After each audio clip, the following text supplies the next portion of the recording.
Sa may ano? Hinay-hinay lang ha? Hinay-hinay lang, dadaan lang. Tapos may den, sino tapos huwag kami may den? Agyon tapos agyon ha? Ano? Mga tao di kayo nibi, no? Umiiyak yung mga tao dito. Yung anak ko nandun sa ano, inukuha na sa ano. Ayan po yung kanlaon ngayon. Oh!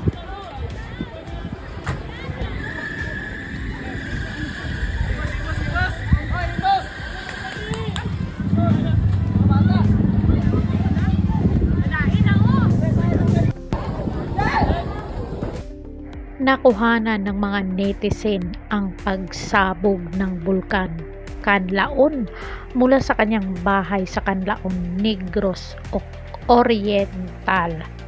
Itinaas na sa alert level 3 ang bulkan. So, ang videong ito guys ay kay Pubring Laagan sa kanyang Facebook page, at may mga netizen din nag-upload na malapit lang doon sa naturang barangay. Nangyari ang volcano erupted kaninang 3 PM. Tapos yung mga residente doon sa Negros Occidental ay medyo malapit-lapit lang kasi 4 to 6 kilometers permanent danger zone. Tapos in-advise na sila na mag-evacuate doon sa malapit sa Mount Canlaon. So according to the latest report from LE Castellana MDRRMO, threat evaluation, preemptive evacuation and force evacuation are currently underway for residents living near the foot of the volcano. So pina-evacuate na yung malapit doon sa Mount Canlaon.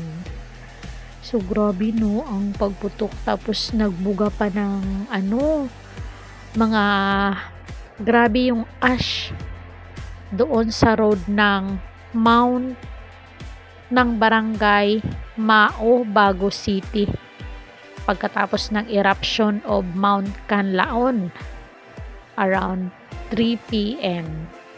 So makikita natin dito guys na yung kalsada sa sobrang daming ash nagmistulang parang madaling araw kahit 3 PM pa ng afternoon. Tapos nakaalis na daw yung mga tao na malapit doon sa Mount Canlaon. Nag-evacuate na sila.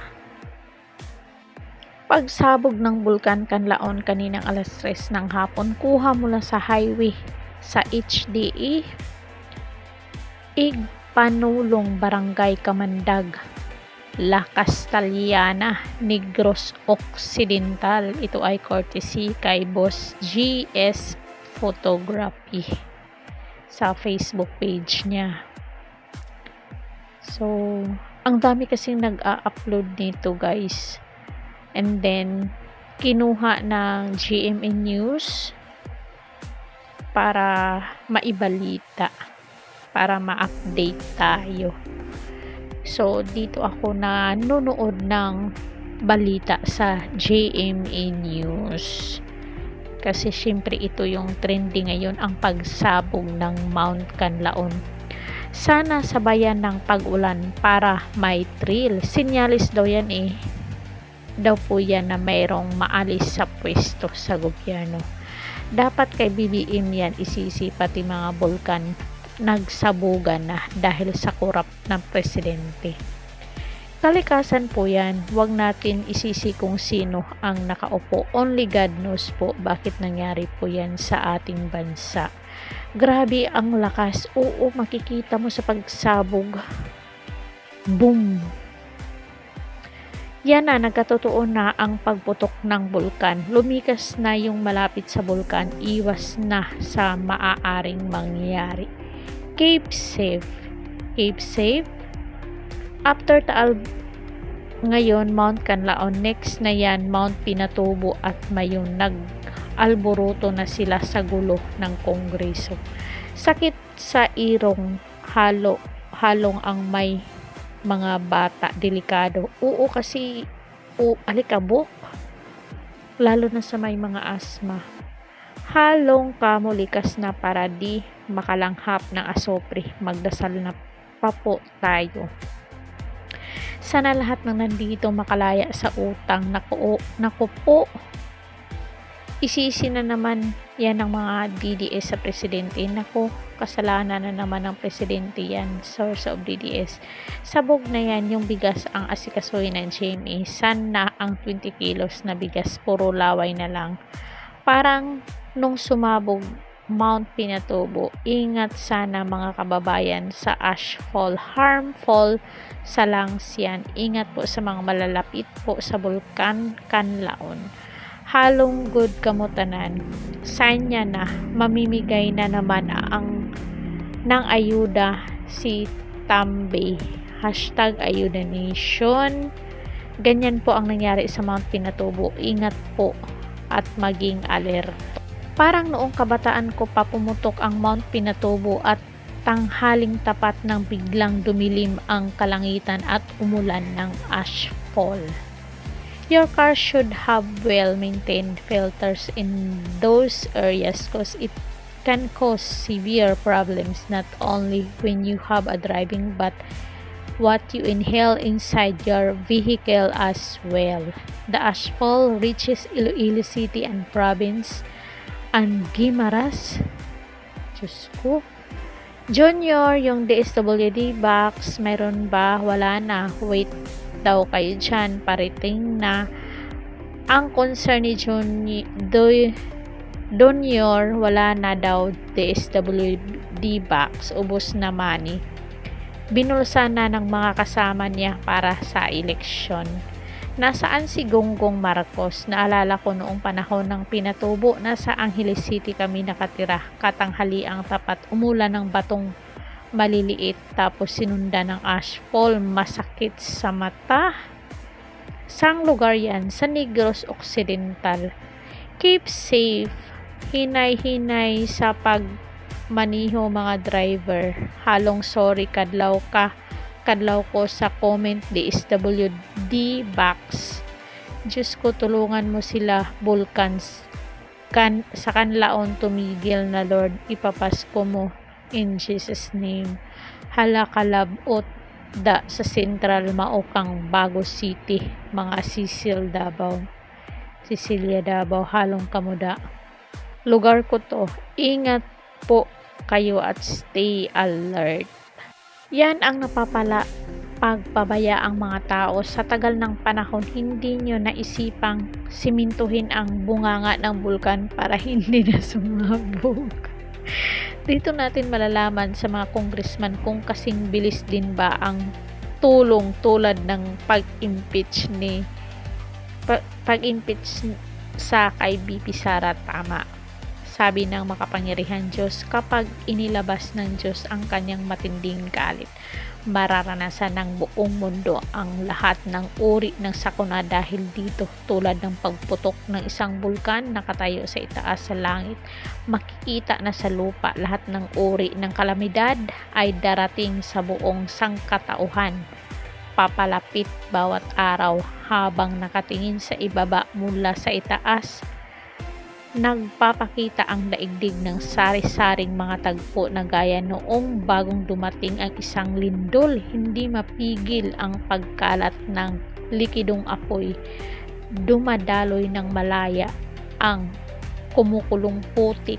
Nagbabago ang mga bundok at kumikislap ang malamig na liwanag sa lahat. Nasadlak na sa apoy ang buong mundo. Ito ang tagpo ng paglalabas ng Diyos sa kanyang galit at ito ang panahon ng kanyang paghatol. Lahat ng mayroong laman at dugo ay hindi makakatakas. Sa gayon, ang mga digmaan sa pagitan ng mga bansa at mga alitan sa pagitan ng mga tao ay hindi kakailanganin para wakasan ang buong mundo. Sa halip, ang mundo ay sadyang masisiyahan sa sarili nito sa loob ng duyan ng pagkastigo ng Diyos. Walang makakatakas. Bawat tao ay kailangang magdaan sa pagsubok na ito ng isa-isa. Pagkatapos niyon, ang buong sansinukob ay muling kikislap sa banal na kaningningan at ang buong sangkatauhan ay muling magsimula sa isang bagong buhay at mamamahinga ang Diyos sa ibabaw ng sansinukob at pagpapalain ang buong sangkatauhan bawat araw mula sa mga gabay para sa pagpapalaganap ng ebanghelyo ng kaharian. Dalian nyo kongreso dyan sa tabi ng bulkan, dyan sila mag-hearing. Timing yan pag pumutok ang bulkan, makakaani ka dahil rich in vitamins ang fogs. Napanaginipan ko tong bulkan na ito, Mount Canlaon, Mount Bulusan at Mount Smith, kasagsagan ng pag-alboroto ng bulkang Taal noon. Napa-research pa ako dati about sa Mount Smith kasi di ako makapaniwalang napapanaginipan ko yun. Tas meron nga sa Pilipinas na Mount Smith, di ako manghuhula basta napanaginipan ko lang. Cape Safe po. Steam thermal erupt. Phreatic, live stay away and debris. Ang hirap pag maraming sakuna tapos ang presidente nga sa ganitong sitwasyon. Correct. Inuuna pa ang videohan kaysa takpan. Kasama talaga sa cycle ng Earth ang pagputok ng mga bulkan para sa mga panibagong element. Naku po, wag naman sanang lumala, kawawa ang kababayan natin na malapit dyan at hindi pa naman alam ng presidente ang gagawin. When enough magna builds up in magna chamber in force way up to surface and erupts causing volcano eruption, amping mo, bakwit na mo. Nalalapit na ang paghuhukom. Cape Safe, ampo lang mo diha, taga Negros. Mag-ingat kayong lahat dyan at pray kay God.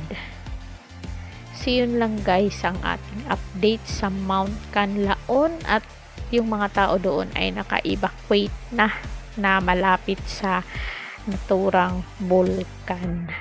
So yun lang guys, don't forget to like, share, and subscribe. Kung bago pa lang kayo dito sa ating channel, please hit the notification bell. Caridad Official TV. Hanggang sa muli and thank you so much.